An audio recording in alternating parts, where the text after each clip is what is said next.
तो हम बात कर रहे थे कि सबकॉन्शियस को कैसे एक्सेस करें।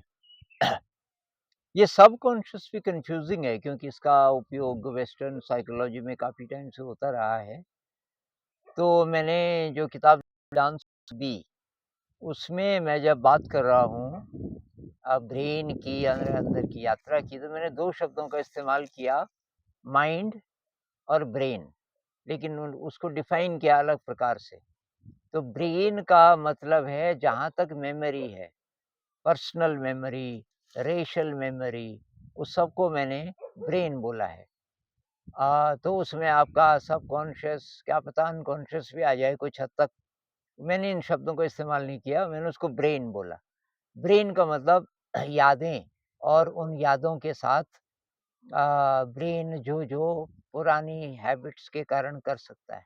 माइंड मैंने बोला कॉस्मिक एनर्जी को, जो इन्फिनिट एनर्जी का फ़ील्ड है, सुपर इंटेलिजेंट, जो हमारे ब्रेन से काम करवाता है, उसको सपोर्ट करता है हर समय।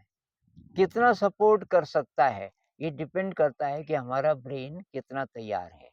तो ब्रेन जितना क्वाइट होगा, जितना रिसेप्टिव होगा, यानी कि जितना शांत हो जाएगा हमारा दिमाग, जिसको हम आम तौर पे दिमाग बोलते हैं, तो उतना ये जो सुपर इंटेलिजेंस का फ़ील्ड है, उसको सपोर्ट कर पाएगा।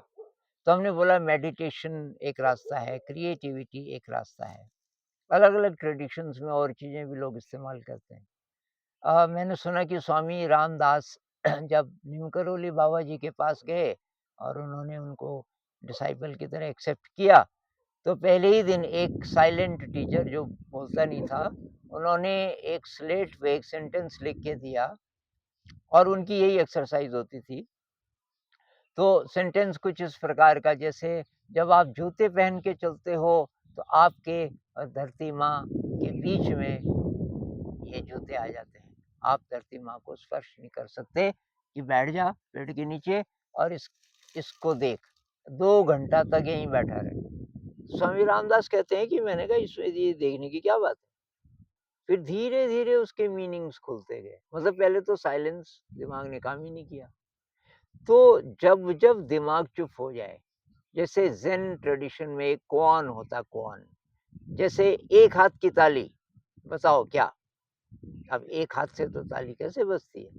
लेकिन आदमी सोच में पड़ जाता है और उसका जो नॉर्मल सोचने का ढंग है वो गड़बड़ा जाता है, तो साइलेंस आ जाती है। ऐसे क्षणों में ऐसे क्षणों में ये जो हमारा फ़ील्ड है सुपर इंटेलिजेंस का, आप उसको सबकॉन्शियस भी कह सकते हैं, तो वो तब कॉन्शियस ब्रेन को इन्फॉर्म करने लगता है, मतलब उसको स्पर्श करने लगता है।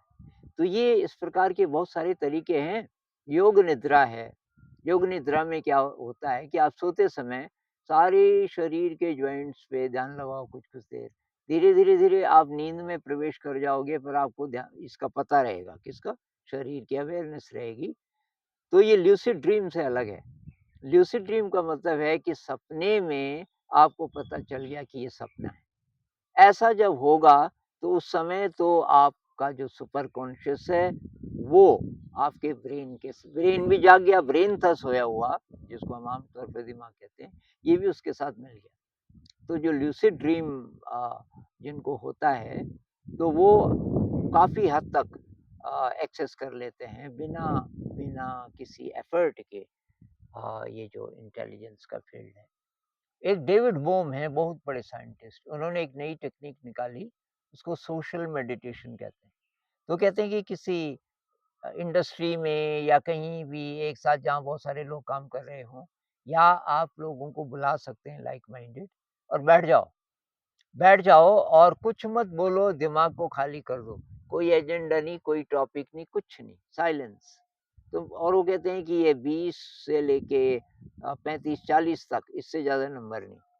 और तो उस साइलेंस में कि कुछ निकल सकता है और नहीं भी निकल सकता। नहीं निकले तो वो एक प्रकार का मेडिटेशन हो गया। कुछ निकले तो नई चीज़ निकलेगी। तो बहुत प्रकार से आप अपने जो अनंत इंटेलिजेंस का अंदर फ़ील्ड है उसको एक्सेस कर सकते हैं।